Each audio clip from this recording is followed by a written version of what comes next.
Основните предимства при работата с кредитен консултант е, че клиента може да получи оферти от всички банки на едно единствено място, идвайки при нас. Ние събираме неговите желания, неговите предпочитания за банка, анализираме неговите възможности и му даваме това, което биха му предложили банките. Облегчаваме целият този процес, който е свързан с обикалянето, с събирането на документи и с всичко това, което обичайно клиентът не знае и не е длъжен да прави сам.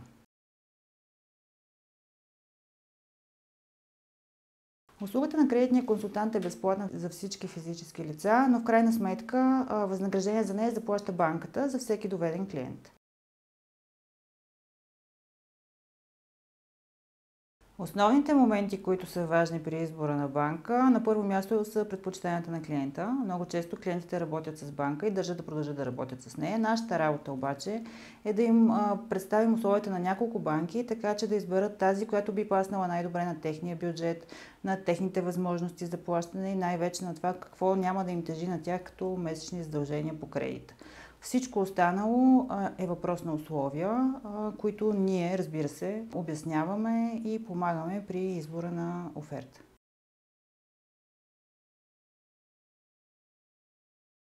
Обикновено процесът по одобрение на ипотечен кредит е различен за всеки един, няма два еднакви. В рамките на месец, обикновено, всяка една сделка би могла да бъде затворена. Процентът на самоучастие варира, като основното, което е важно от една страна е профила на клиента, от друга страна е имота, който купува. Самоучастието средно е 20% за всички банки, като при покупка на панелно строителство е по-голямо самоучастието, при покупка на монолитно строителство самоучастието е по-малко. Стандартно месечната вноска би следвало да е около 50% от дохода на клиента или на семейството, като нашия съвет е тя да бъде такава, че да не тежи на месечния бюджет. Ако на вас ви е удобно да плащате месечна вноска 900 лева по кредита, най-добре е да съобразите това с размера на кредита и с срока, така че в някакъв момент да не се почувствате притеснени от това, че имате плащане по вашия кредит.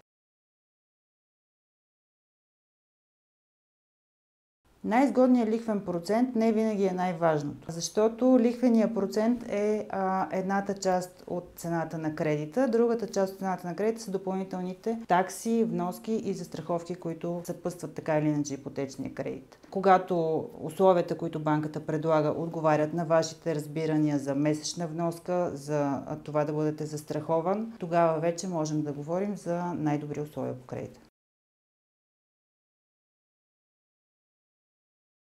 Основното, което е най-важно за да бъдете одобрен за банков кредит е първо да имате официален доход, който да позволява изплащането му и на второ място имотът, който харесате, да може да бъде приет като обезпечение от банката, т.е. той да бъде степен на завършеност минимум МАК 14, ако ще бъде предлаган като обезпечение и на второ място да бъде изряден от към документи.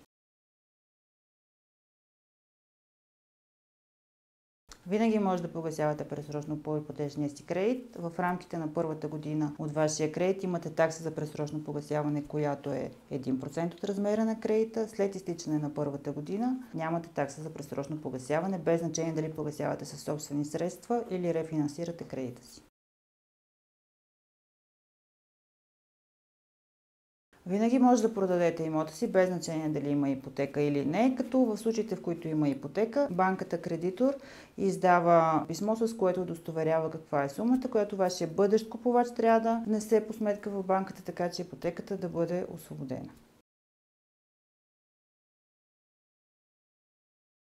Много често при нас идват клиенти, които все още не са избрали имот, защото не знаят каква месечна вноска могат да си позволят и колко скъп имот могат да харесат. Това, което ние можем да направим, е да анализираме доходите и на база на това какво позволяват те, да дадем насоки за месечна вноска и оттам вече колко скъп имот трябва да харесат. Zimoti.com – порталът за имоти.